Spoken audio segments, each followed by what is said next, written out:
اللہ تعالیٰ کوئی باریک حساب تو لیتا نہیں، اگر وہ باریک حساب لے پھر تو کوئی بھی نہیں بخشا جائے گا۔ ایک بدو آیا، یا رسول اللہ قیامت کے دن حساب کون لے گا؟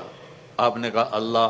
کہنے لگا موجاں بخن بخن موجاں ہو گئیں موجاں۔ تو آپ بڑے حیران ہوئے، کہنے لگے کس بات کی موجاں؟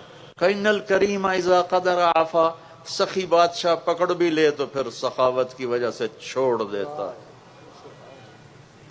تو اس کا مطلب یہ نہیں کہ بھئی تم کہو کہ ہن نماز ہی نہیں پڑھنی، اللہ آپ ہی چھوڑ دے گا۔ حسینی فلسفہ سامنے رکھو کہ کربلا کے میدان میں نماز نہیں چھوڑی۔ اگر 1400 سال کی تاریخ میں کسی کو گنجائش ملتی نماز چھوڑنے کی تو کربلائی قافلے کو ملتی۔